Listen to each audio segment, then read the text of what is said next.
북한이 금년 1월 6일에 핵실험을 했습니다. 그리고 2월 7일에 인공위성을 쏜다는 명분 아래 미사일을 발사했습니다. 핵실험을 하고 미사일을 발사하고 왜 이러는지 우리 한국의 입장에서는 대단히 궁금하기도 하고 또 일반 국민 입장에서 불안하기도 합니다. 오늘은 이 분야의 전문성을 가지고 오랫동안 현장에서 문제를 봐오신 전 국방부 정책실장이셨던 차영구 박사를 모셨습니다. 안녕하세요. 안녕하세요. 북한 왜 이럽니까? 이번에 이 문제는 과거에 그동안에 북한이 그 핵실험을 했었고 이번 4차니까요. 네. 3차를 했었고 네. 그다음에 이제 이 장거리 미사일 발사도 이번에 6번째니까 네. 1998년에 처음 대포동 미사일 발사한 이후에 6번째입니다. 그래서 그동안에 있었던 그 미사일 장거리 미사일 발사와 그리고 핵무기 그 개발을 위한 테스트 실험과는 좀 차원을 달리한 접근이고 또 평가를 해봐야 될 것 같다는 생각이 듭니다.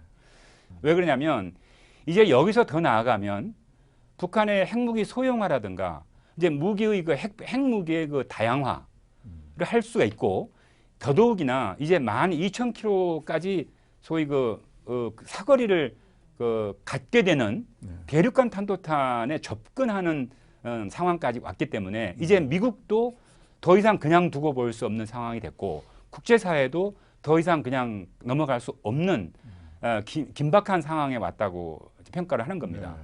그러니까 지금 이제 핵 기술이 네. 소형 경량화하는 네. 쪽으로까지 갈 가능성이 있고, 네.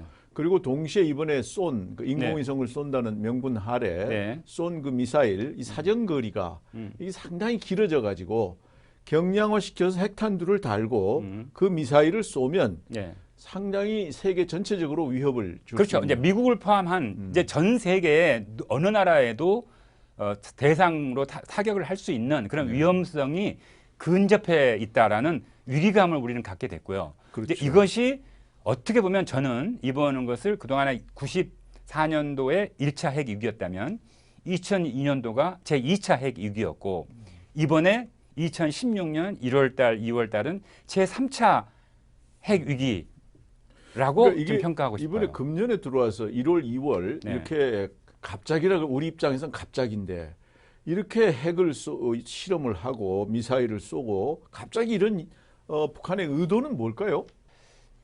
우선 여러 가지 목적이 있겠습니다만은 시작점으로 따지자면 북한 내부의 정권적 차원이 가장 먼저 손에 잡힙니다. 이것은 굉장히 정권이 불안정하다는 것이고 네. 결국 군부의 어떤 위협도 있다라는 거거든요.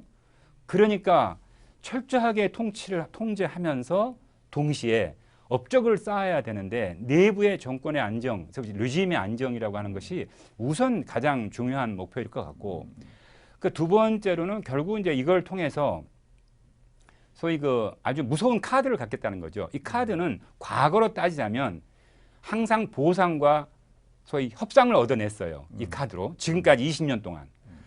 따라서 그들은 아마 계산하기를 이 카드가 무서운 카드이기 때문에 또 다른 하나의 보상과 협상이 들어올 것이다. 그래서 이제 북한이 자기네들이 원하는 것 경제도 얻고 또 어떤 리짐의 안정도 얻고 그리고 국가의 안보 자기네들 북한의 어떤 체제의 안보도 얻고 이 모든 것을 다 이걸 통해서 얻을 수 있다라는 어떤 그들 나름의 계산이 깔려 있지 않을까 싶어요. 그러니까 중요한 아주 전략 카드, 체제 그렇죠. 안정, 그렇죠. 국제사회로부터는 보상, 그렇죠. 그 또 협상을 통해서 더 큰 보상을 얻으려 그렇죠. 하기도 하고 동시에 이걸 갖고 있음으로써 군사적으로 네. 자기들을 좀 더 안전하게 하는 대단한 다목적 카드를 이번에 그렇죠. 그 발표 그대로 믿으면 성공적으로 들이내밀었다 이렇게 그렇죠. 볼 수가 그렇게 있는데 볼 수 있어요. 실제로 우리 입장에서 그리고 다른 나라 입장에서 이게 그 군사적 위협 아니겠어요? 그렇죠. 그 위험한 수준, 이 군사적인 면에서 이게 어느 정도 되나요? 핵무기는 사실상 엄청난 힘이에요. 왜?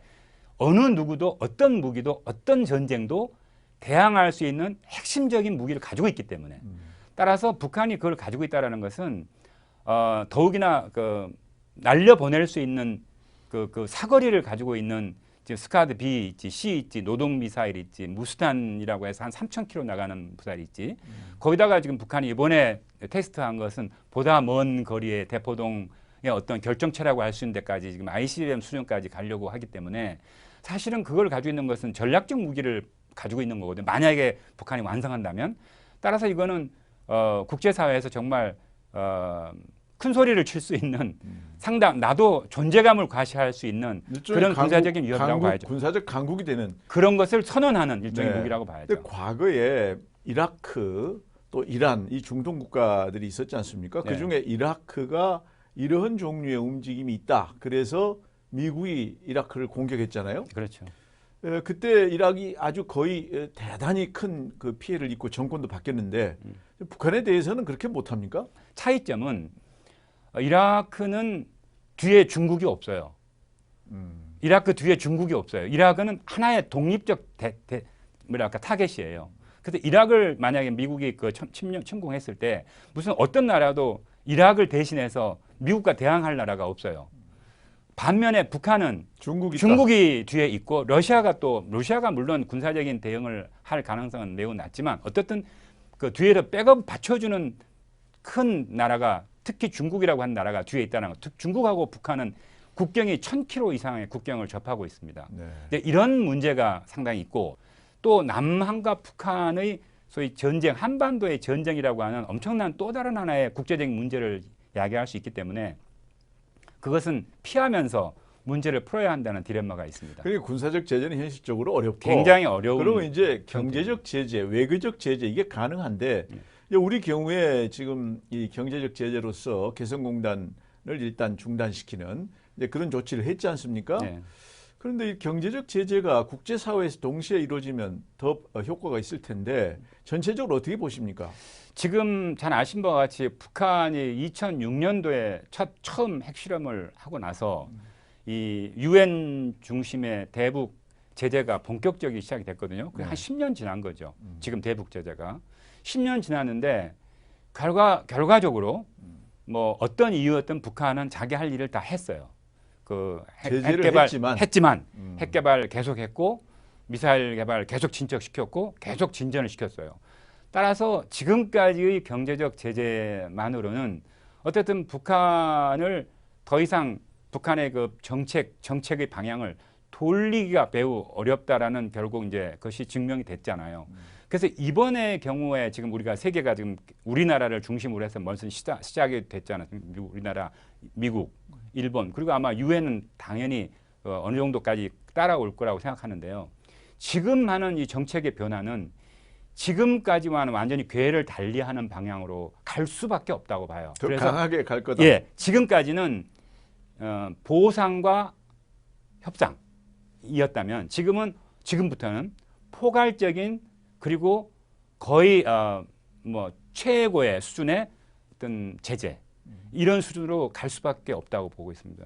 그러니까 우리가 이제 다른 나라한테 이 제재를 동참해 달라 하는 그런 취지로 먼저 개성공단을 폐쇄했지 않습니까? 네. 이거에 대해서도 국내에서 또 반대론자들도 있는데 제 생각엔 어쩔 수 없이 했다. 우리가 하지 않고 어떻게 다른 나라 보고 하라고 하겠느냐 그렇게 생각이 되는데 어떻게 생각하세요?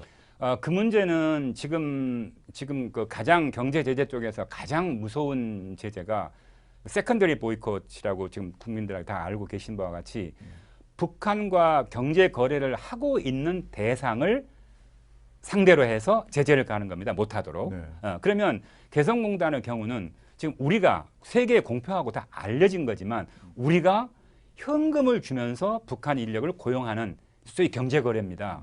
그러면 한국이 제재를 하는데 앞장서면서 지금 세계적인 소위 보이스를 높이고 있는 상황에서 우리가 공개적으로 북한에게 한 달에 뭐 1년에 1억 달러 정도씩 가는 현금을 계속 줘가면서 소위 세컨더리 보이콧을 지금 미국에 통과시켰고 또 국제적인 분위기를 그곳으로 지금 가려고 하는 방향에서 우리가 그걸 하면서 세계의 다른 나라가 북한과의 거래를 중단해달라. 이거 할 수 없는 거거든요. 그렇죠. 논리적으로도 맞지 않고 명분도 맞지 않습니다. 할 수도 없고.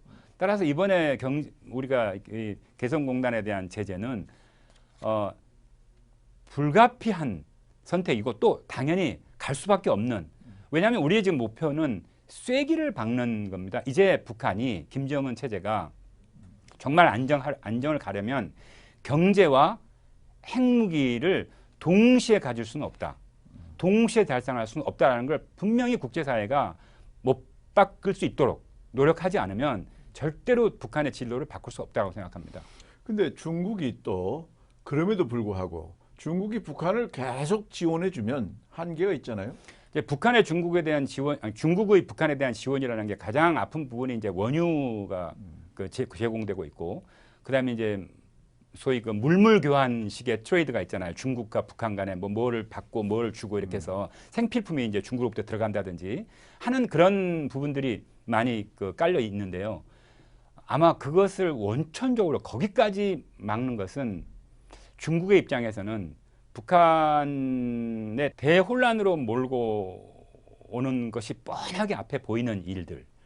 예를 들면 북한 내부에 뭐 대혼란이 일어나서 뭐 쿠데타가 일어난다든지 아니면 뭐 주민들이 뭐 몇백만의 주민들이 특히 그 두만강과 압록강은 1000km 이상 되는 아주 긴 소위 그 국경인데 그걸 만약에 200~300만, 500만 이런 인구가 그냥 글로 몰려왔을 때 그 중국의 그 만주 지역의 그 안정의 문제는 심각할 수 있습니다. 그래서 우리도 물론 큰 문제긴 하지만 중국으로 봐서는 그것이 간단한 문제는 아닙니다. 그래서 당연히 비핵화가 중요한 목표이긴 하나 중국은 한반도의 안정과 평화라고 하는 이 두 가지 이 토끼를 동시에 유지하고자 하는 그들의 전략적 이해가 있을 거라고 생각합니다. 그 전략적 이해 때문에 북한은 계속해서 자기 할 일을 하는 거 아니에요. 그렇죠. 한반도 비핵화의 원칙을 중국이 갖고 있으면서도 북한이 핵을 갖고 있는 걸 거의 용인하는 상태인데 그러니까 결국 중국이 비핵화라고 말을 내세웠지만 현실적으로는 핵화가 되고 있다. 이렇게 보여지기 때문에 그 중국의 입장을 참 정확하게 이해하기가 좀 지금 힘들어요. 현재 입장에서 세계가 추진하고 있는 북한에 대한 본격적인 강하고 본격적인 이 제재 국면을 중국이 누구보다도 다 예민하게 보고 있을 겁니다. 이제 이번에 사드 이야기도 나오겠지만 사드도 그런 것 중에 하나이고 특히 군사적인 압박은 중국이 굉장히 아픈 부분입니다. 그래서 이제 어느 정도 중국이 전혀 무시할 수는 없었다고 생각합니다. 특히 이제 세컨더리 보이콧 가면 중국과 미국의 거래가 대단한 중국의 그 소위 치명적인 이익입니다. 미국과의 소위 경제 거래를 유지한다는 것이 이걸 무시할 수가 없을 겁니다. 그러니까 이 미국의 제재 속에는 중국과 미국 간의 거래도 일부 제한되는 될 수가 있습니다. 왜냐하면 그 어떤 기업이 북한과의 거래를 하고 있는 것은 다 밝혀질 수 있기 때문에 만약에 그 기업이 중국 어떤 기업이 북한과의 거래에 참여했다고 했을 때 그 대상이 미국의 그 제재 대상이 될 수 있기 때문에 이번에 미국의 의지는 확고한가요? 확고해요. 이미 벌써 상원 통과했고 하원도 뭐 다 통과할 거니까 그 부분에 있어서는 정부에게 모든 걸 다 줬거든요, 권한을. 그러니까 정부의 의지의 문제일 뿐이고 이제 현재의 분위기로 봤을 때 미국 정부가 막 그것을 실행할 가능성이 매우 높다고 봅니다. 결국 근데 우리 입장에서는 만약에 뭐 북한이 정말 안 그러기를 바랍니다만 만약에 남한을 향해서 핵탄두를 쏜다. 이게 이제 우리는 좀 불안하게 하는 건데 그래서 우리가 사드 도입 문제가 나오는 거 아닙니까? 네. 그 사드 도입 문제 전체적으로 어떻게 지금 보고 계십니까? 그 사드 문제가 지금 중요한 외교 문제이고 군사 문제입니다. 그 사드는 그래서 우리나라의 사드를 미국에 만약에 배치를 한다면 사드는 고도 40에서 150km까지 해서 미사일이 날아오는 것을 이제 말하자면 그 히트킬해서 말하자면 그 직격 미사일을 바로 맞추는 걸 쏜단 말이죠. 바로 맞추는 그런 이제 그 개념인데 말하자면 이제 종말 단계에서 그러니까 미사일이 날아오면 세 단계가로 구분이 되잖아요. 처음에 부스트 단계 말하자면 상승 단계, 중간 단계, 그다음에 터미널 떨어지는 단계가 있거든요. 이게 떨어지는 단계에서 이를 맞추는 것이 패트리어트 3나 또는 사드입니다. 그러니까 사드를 한국에 배치한다는 얘기는 북한이 노동 A는 1000부터 1300km까지 날아가는데 그걸 약간 고도를 높이면 우리한테 쓸 수 있습니다. 따라서 우리는 북한의 스카드 B, C 그리고 노동 A의 타겟이 됩니다. 그래서 이런 날아오는 소위 그 미사일에 대해서 우리가 공중에서 이 미사일을 쏴서 격추시키는 그런 능력인데 이거를 우리가 갖는다고 하는 것은 굉장히 소위 우리 상층 방어, 그러니까 지상 상층 방어에 대단히 큰 힘이 됩니다. 네, 우리가 이제 이 사드 이게 우리 이 국가의 방위를 위해서 필요하다. 그리고 그것은 방어 능력이 상당한 수준 있다. 이제 말씀을 하셨지 않습니까? 네. 네, 이 미사일 자체의 그 기술 능력 이것에 관해서 오랫동안 이 부분만 연구하고 계신 분이 계세요. 네. 이게 이제 항공대학의 장영근 교수거든요. 네. 장영근 교수의 의견을 한번 들어보도록 하겠습니다. 그렇게 하시죠. 안녕하세요, 장영근 교수님. 네, 안녕하세요. 네, 이 국내에서 이 미사일 이런 면에서 오랫동안 연구를 많이 하셨는데요. 일반 사람들 입장에서 궁금한 것은 사드 설치를 하면 과연 우리의 군사적 방어 능력이 어느 정도 되는지 안심해도 되는 건지 이게 이제 관심 사항이거든요.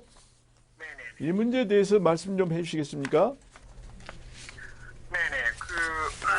우리나라를 지금 타격할 수 있는 그 북한의 미사일들이 대부분 노동 또는 스커드입니다. 네, 네, 실질적으로 이제 만일에 핵미사일을 쏜다 그러면은 이제 매우 가능성이 있게 노동 미사일이 이제 핵탄두가 가능한 미사일이 될 거고요. 네, 상대적으로 이제 스커드는 뭐 대부분 다 이제 북한에서도 주로 전방지 지역에서 운영을 하기 때문에 네, 그리고 사거리가 상대적으로 짧기 때문에 이제 실질적으로 핵미사일로 남쪽에다 대고 쏘기는 좀 어렵다. 네, 노동 미사일을 활용할 거다. 네네 네. 그렇습니다. 네, 뭐 예를 들면 지금 노동 미사일이 저 북쪽에서 부산을 때릴 때 한 사거리 그 전체 레인지 사거리가 한 710km 정도 되고요. 네, 그때 이제 얘가 최고 정점을 찍는 고도가 165km밖에 안 됩니다. 네, 이론적으로는 165km를 찍으니까 40에서 150 안에 들어오니까 잡을 수 있을 것 같지만 네. 실제 아까 말씀드린 대로 사전 여러 가지 이런 탐지 식별하고 그 요격 미사일을 준비를 하고 이런 시간이 엄청 걸린다는 거죠. 네, 그러면 얘가 벌써 이제 한참 내려올 때 이제 요격이 가능하다는 거죠. 네, 제가 이제 그런 표현을 쓰는데 가성비 측면에서 보면은 그게 좋은 건 아니죠. 왜냐하면 40에서 150을 때릴 수 있는 그 고가의 미사일을 네, 40에서 80km 정도의 고도에서 때린다 그러면은 약간은 효율은 떨어지는 거죠. 네, 그렇지만 현재 우리 상황이 우리가 지금 북한의 그런 노동 핵미사일에 대응한 방어 체계가 전혀 없습니다. 네, 현재 가지고 있는 패트리어트는 뭐 고도 한 15km 안팎 정도를 지금 요격한다라는 게 일반적인 정설이고요. 네. 그것도 뭐 쉽지 않다는 얘기가 많고요. 네, 그러다 보니까 실질적으로 우리가 요격 미사일 체계가 없는 거죠. 그래서 만일에 이런 상황에서 그나마도 사드가, 그러니까 저는 이런 표현을 쓰는데요. 사드를 우리가 돈을 몇 조씩 들여서 사오고 운영을 하고 한다 그러면은 우리가 돈을 다 쓴다 그러면 과성비가 너무 나쁜 거고요. 네, 만일에 미군이 갖다 쓴다 그러면은 그나마도 우리가 그 북한 핵미사일 방어 체계에 없는 와중에 제한적으로는 충분히 활용이 가능하다. 네. 억제 효과가 충분히 있다. 네, 이렇게 네. 말씀드립니다. 알겠습니다. 억제 효과로서 사드는 필요하다. 단 네네. 이거의 유효성을 높이려면 탐지 능력 그리고 장착하는 거 그리고 명령 체계 이런 거를 조금 더 신속하게 하는 그런 준비도 동시에 필요하겠다. 이렇게 그렇죠. 그런 예. 운영 훈련도 엄청 해 있죠, 사실. 네, 네. 운영 훈련이 많이 필요하다. 네, 그런 말씀이시죠. 그렇죠. 네네. 예, 예. 고맙습니다. 네네. 네, 감사합니다. 네. 안녕히 계세요. 네. 네네. 그런데 우리 입장에서 우리를 이 방어하기 위해서 사드가 필요하다. 지금 이제 그렇게 볼 수가 있는데 북한이 저렇게 미사일을 쏘고 핵탄두를 경량화하니까 네. 중국이 중국이 이거 반대하거든요. 중국이 ANTPY-2라고 하는 우리의 그 소위 그 레이더 때문에 상당히 이제 그 입장이 강하게 우리한테 지금 그 반대를 네. 하고 있는데 이 레이더가 뭐 잘 알려진 바와 같이 소위 전진 배치 레이더는 한 2,000km까지 앞에 이렇게 소위 레인지가 되고 지금 우리한테 배치하겠다는 건 사전 유효 거리가 600이고 뭐 멀리 보면 한 1,000 내지 1,200km 정도까지 멀리는 맥시멈으로 볼 수 있다고 합니다. 그래서 이 레이더를 가지고 중국이 지금 우리한테 상당히 그 강하게 그걸 어필을 하고 있는데 뭐 중국의 그 보다 뭐 깊은 생각은 그 레이더가 중국의 미사일 만약에 예를 들어 중국이 전략 미사일을 뭐 어떤 다른 나라에 대해 쏜다고 한다면 이것은 바로 올라가서 이 고도가 이 사드 미사일의 그 레인지를 훨씬 벗어나 버리고 그다음에 그 코스 자체가 이 미사일의 코스 자체가 잡을 수 없는 코스로 날아갈 겁니다. 그래서 중국도 잘 알 겁니다. 이것이 정말 중국의 미사일에 대한 위협이 아니라는 걸 잘 알고 있음에도 불구하고 중국이 우리에게 이렇게 강하게 외교적으로 어필을 하고 이렇게 하는 거는 좀 더 큰 의미에서 한국과 일본은 이미 미국의 미사일의 그 시스템 속에 함께 움직이는 나라이긴 하지만 한국은 그동안에 우리 독자적인 소위 그 우리 미사일 능력, 그 미사일 체제를 우리는 갖는 걸로 그동안에 유지해 왔는데 한국이 미국이 중심이 된 그 소위 중국을 포위할 수 있는 그런 미사일 체제 속에 들어간다는 것 자체가 중국에게는 그렇게 기분 좋은 일이 아니기 때문에 막 그런 관점에서 우리에게 어필하고 있지 않나 이렇게 보고 있습니다. 중국이 저렇다 하더라도 우리 입장에 있는 거 아니겠어요? 우리는 어떤 입장을 가져야 된다고 보십니까? 결국 한 나라의 국방과 안보를 이 다른 나라의 간섭 때문에 포기한다는 것은 우리 주권을 포기하는 거나 마찬가지입니다. 물론 중국이 우리한테 대단히 경제적으로 중요한 파트너입니다. 따라서 외교를 왜 하는 겁니까?